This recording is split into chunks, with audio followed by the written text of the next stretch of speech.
Sallallahu alaihi wasallam.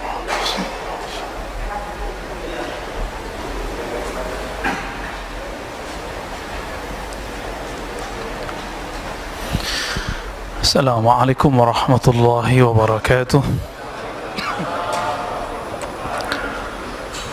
Innal hamdalillah nahmaduhu wa nasta'inuhu wa nastaghfiruh wa na'udzu billahi min shururi anfusina wa min sayyiati a'malina. May yahdihillahu fala mudilla lahu wa may yudlil fala hadiya lahu, ma ba'd.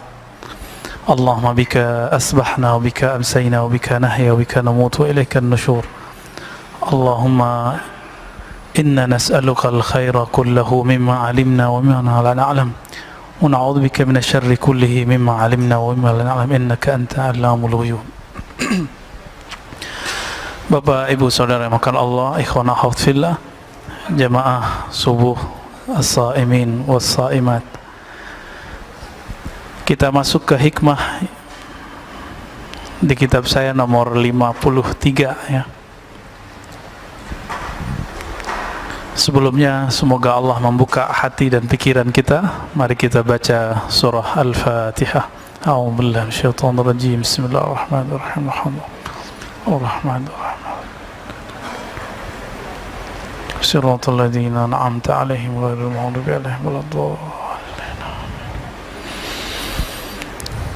Wa bi sanadina al-muttasil al-Imam Athaillah Iskandari qala la tashab man la yunhiduka haluh wa la yadulluka 'ala Allahi maqaluh. Tema kita adalah tentang kepada siapakah kita berguru.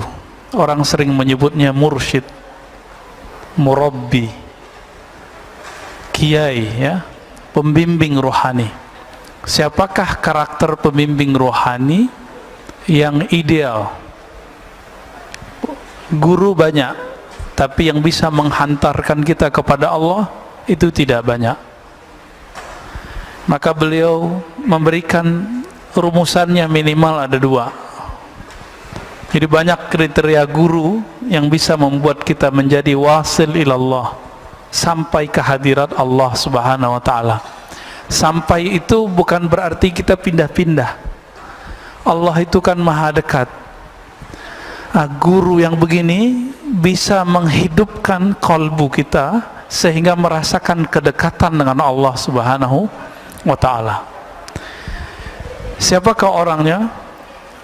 Imam Athaillah Iskandari qaddasallahu sirrahu yaqul la tashab, janganlah engkau bersuhbah, berguru yang betul-betul dijadikan sebagai panutan lahir dan batin kita. Man la yunhiduka haluh, siapa yang halnya, hal itu kondisinya, baik zahir ataupun batinnya, perubahan-perubahan pada si guru ini, la yunhiduka, tidak membuat ruhanimu bangkit. Jadi ama guru yang begini, bersama beliau, membersamainya beberapa saat, membuat kita kemudian bangkit dari kemalasan kita beribadah kepada Allah subhanahu wa ta'ala. Itu yang pertama. Dan yang kedua, wala yadulluka 'ala Allahi maqaluh.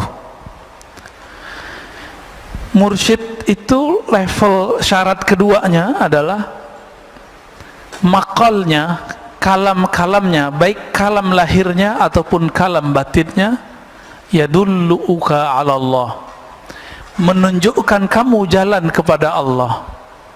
Maka yang tidak masuk kepada kedua kategori ini cukup dijadikan sebagai ya penceramah aja. Oh, itu ustadz pengajar di masjid saya, tapi bukan dijadikan sebagai panutan lahir batin. Jadi man huwal mursyid al-kamil, siapakah mursyid yang ideal? Pertama, halnya dia membuat kita bangkit. Yang kedua, makalnya, kalamnya dia membuat kita teringat, terarah kepada Allah subhanahu wa ta'ala. Sekarang orang mencari mursyid, mencari guru, tapi dihadapi dua hal ini. Yang pertama, orang yang baru hijrah, apa yang didapat? Oh, yang penting ustadznya ngomong Quran Sunnah. Belum tentu semua orang yang mengutip Quran dan Sunnah kalamnya itu membangkitkan isi kolbu dan menunjukkan kepada Allah. Belum tentu. Siapa tahu dia bersembunyi dengan dalil-dalil itu dalam keegoannya. Bisa jadi dia bersembunyi dengan kalam-kalam mulia Al-Quran dan Sunnah untuk membenarkan pendapat pribadi dan kelompoknya. Orang ini belum masuk.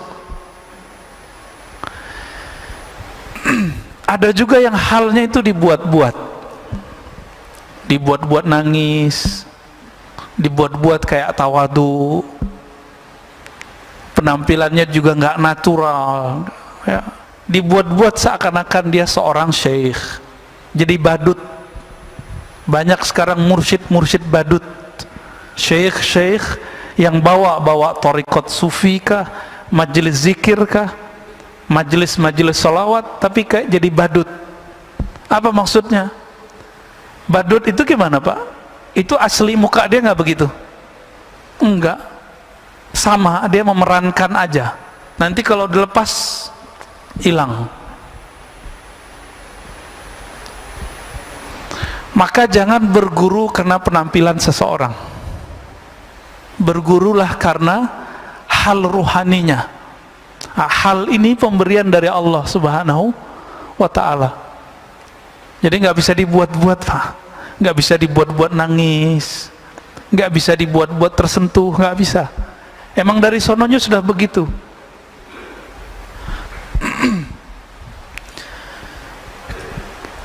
Ciri kedua tadi apa?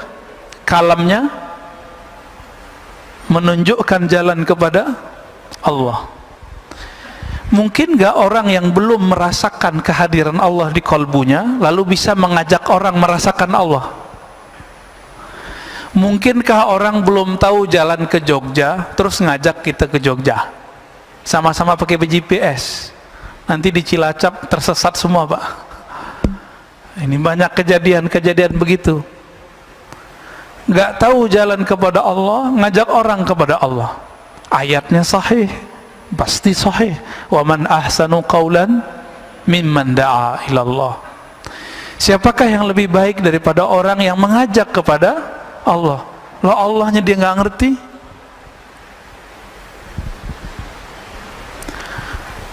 Maka ada tipe sekarang yang kedua, orang-orang mencari, kalau tadi yang penting ada Quran Sunnahnya, yang kedua yang penting ada zikirnya. Tidak semua guru yang mengajarkan zikir itu mengajak kepada al-mazkur. Al-mazkur itu yang diingat. Siapa yang diingat? Allah.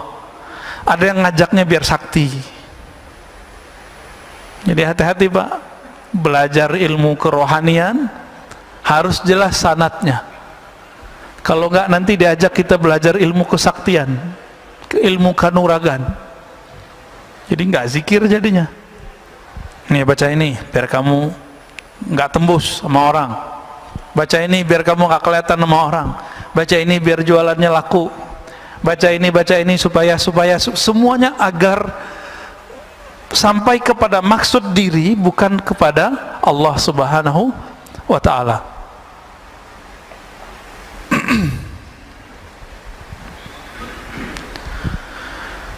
Karena banyak hari ini seperti itu, maka hati-hati saja dalam berguru, ya. Jadi apa ciri mursyid? Pertama, halnya membuat kita bangkit. Yang kedua, kalamnya mengarahkan kita kepada Allah Subhanahu wa ta'ala.